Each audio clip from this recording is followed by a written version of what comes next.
And we're back.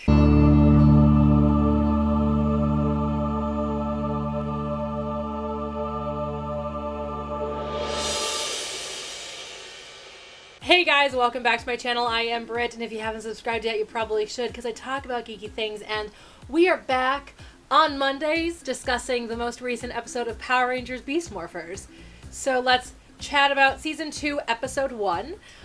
Believe it or not. There was a lot. Now, granted, it's the first episode of Season 2, therefore, obviously we have a lot to establish, we have a lot to reestablish. There's been a break, not as long as a normal season break, but there's been a break. And so we had to establish some things. Though I do want to say real quick, I am here for the new intro. I like it a lot. I know they released it a day early.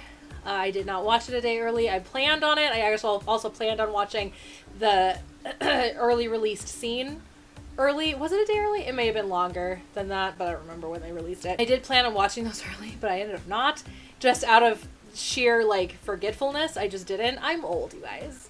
I was around before, the first ever season of Power Rangers. Before the actual pilot. Drives me bonkers when people call the first episode of the Power Rangers seasons pilots, because they're not pilots. Hi, the show has already been sold. So let's talk about Power Rangers Beast Morphers Season 2, Episode 1, which, again, let's just quickly appreciate the fact that we do not have a super season. Not that, super seasons were bad initially. I mean, they all were bad. All of them, including Dino Thunder. But I just hated adding the super. I thought it was so dumb. I remember making a joke with it to my mom, saying a joke about it with my mom. There we go. Where I said, no, there were Samurai, and then Super Samurai, and then Mega Force, and then Super Mega Force, and then Dino Charge, and then guess what? And she goes, Super Dino Charge? I go, nope, Dino Supercharge.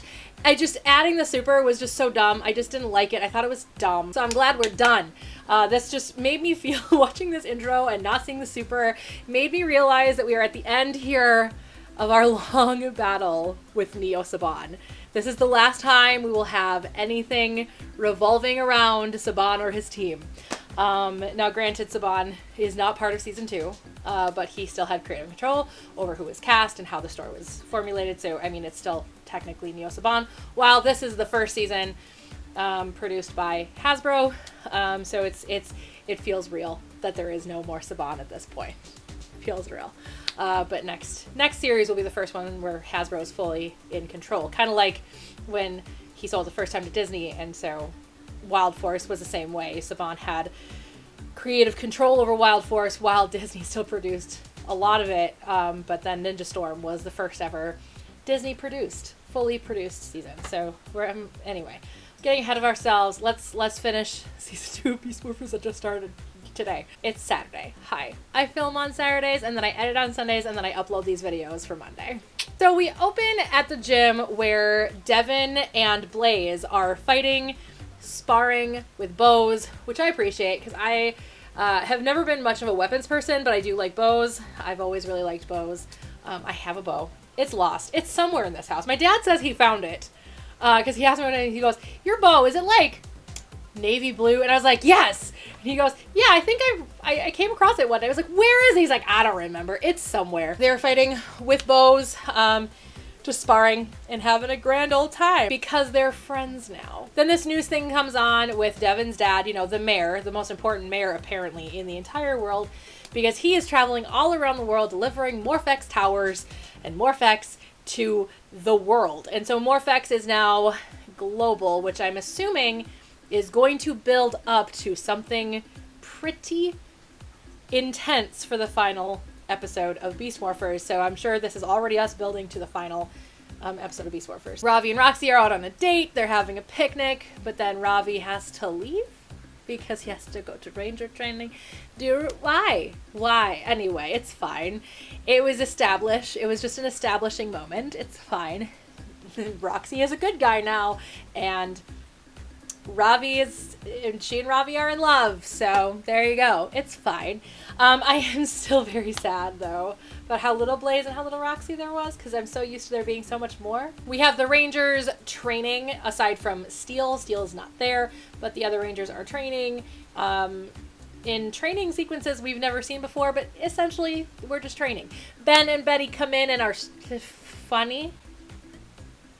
You guys know I don't like Ben and Betty. It's fine. But yeah, they're being funny, and then they break the thing that Devin is training on, and why are they there?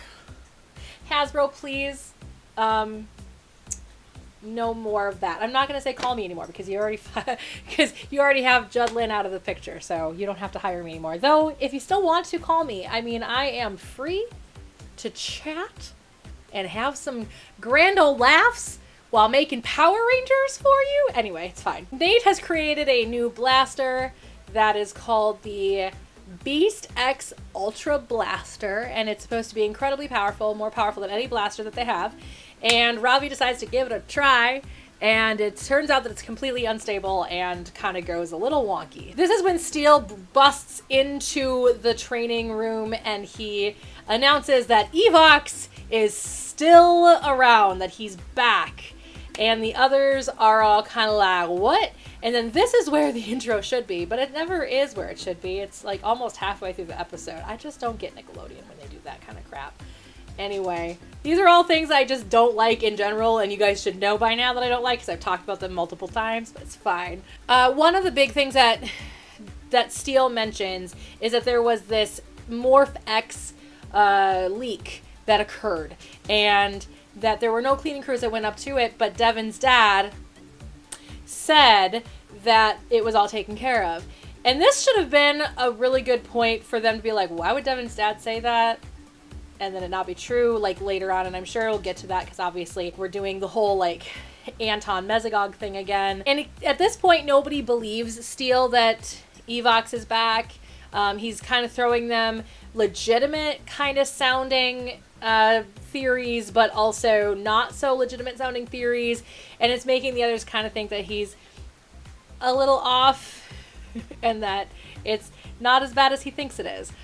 So Steel decides that he is going to prove it. He offers them a run in the woods where he takes them, ends up to a place where a picture was taken where he thinks the picture was of Scrozzle. And everybody just kind of gets even more irritated over the fact that he just can't seem to just let this go.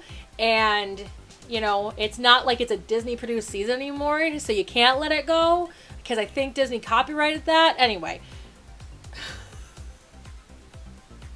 I want to crack myself up. Steel kind of goes off on his own. The Rangers try to follow him, and they end up running into Scrozzle, a Robotron, and the pawns. Why can't I never remember the names of the pawns? Ever. I remember basically the Zordon era ones, and sometimes I'll remember Grinders. And Hideax. Sometimes I'll remember Hideax, but I think that's because I watch RPM and Mystic Force. I'm almost always watching one or the other. Hello? Already? I'm busy. No, I'll come up. I'll just take a break. And then she has dinner and has now a glass of wine to finish this video. So the Rangers have found Scrozzle, aside from Steel. Steel's the only one that's not there right now.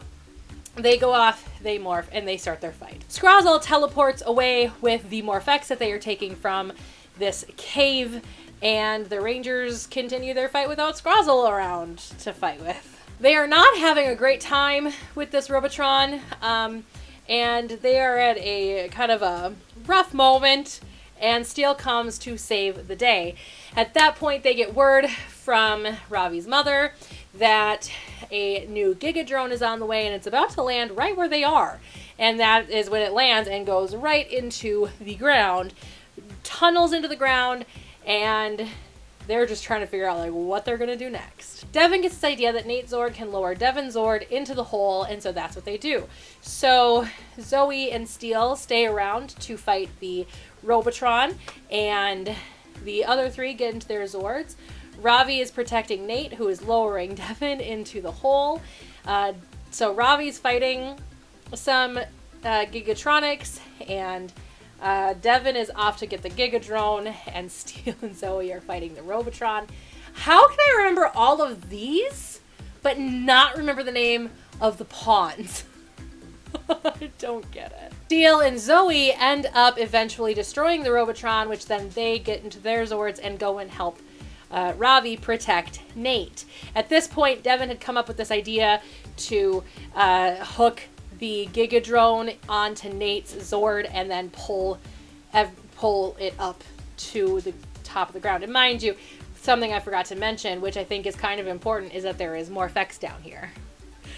And so Devin ends up destroying the Gigatronics, and then they get the Gigadrone up to the ground level, to the earth level, and they fight and fight and fight, and eventually, of course, win. The episode ends with them basically apologizing to Steel, saying that he'll forgive them as long as they join him on his basically conspiracy theorist journey. So there you have it. That's the first episode of season 2 of Beast Morphers. And quite frankly, there's not a lot to really talk about because there wasn't really a lot of like outstandingly good or outstandingly bad moments. The only real issue that I have is how they handled Blaze's character at the very beginning of the episode. And essentially, and the reason why I think that is because, now granted I understand why they did it, and truthfully in a kid's show I don't think it would be much of an issue because I don't think a kid would really notice this issue, but I did as an adult, and the demographic watching this are adults, and this is where I feel like the producers either, one, don't really understand the demographic watching Power Rangers at this point, or two, think the demographic are adults and think we're all dumb.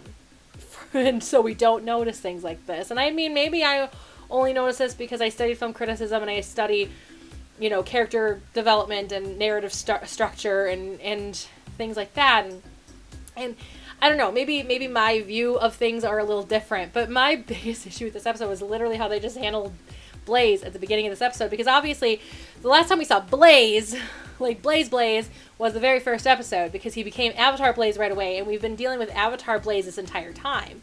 And then all of a sudden now we have this other Blaze, but at the very beginning Blaze was incredibly rude to Devin, and because we were trying to establish him as somebody who was going to become a villain, and that was okay. We didn't want to cheer for him to be the Red Ranger when that was his ultimate like legacy, was supposed to be becoming the Red Ranger, which then he was turned into the Avatar, which then Devin became the Red Ranger because of that. But Blaze was established kind of as a not so nice guy, as kind of a pompous jerk, as kind of this kind of full of himself, jockey kind of guy. And now all of a sudden he's like super nice and super sweet in this episode. Like, there was this weird disconnect there for me, and I just thought that was such a poor choice, because all of a sudden now he's completely different character. He's a completely different person, when for him, time, I mean, they do have memories, I guess, of being the avatars, but I don't know, like, I don't really get why his character would change so drastically at this point, from being kind of full of himself to now not, and there wasn't a reason why. I mean, granted, I guess maybe having the memories of these evil avatars may have changed them, but it doesn't seem to have changed Roxy at all. So I don't know. And I mean, there's something they could dive into. I don't know what's going to happen. I mean, obviously we know that there's other things going on with like those two at this point. We don't know what it's going to be, but we're working on getting there. But at the same time, like, I don't know. I just think it's really weird. But that's really the only thing that I found really negative. I think everything else was fine. I mean, there was, like I said, nothing really outstandingly great, but nothing outstandingly terrible, except for the very, very beginning, the very first scene. That's it. Anyway, that's all. What do you guys think of this episode? Let me know in the comments below what you guys thought of this episode. And I'll see you guys all on Thursday for another Disney video. Or no, now we'll see you on Tuesday for another Disney video, then Thursday for another video. But Disney video, but I will see you guys all next Monday with another episode of whatever this is. Basically me just making fun of Power Rangers as a 33-year-old. Until September, when I will be making fun of Power Rangers as a 34-year-old, so. I'll see you guys all next time. Bye. Oof. Gotta do something with those pins. When I first started watching Power Rangers, I wasn't drinking wine. would have made Power Rangers even better.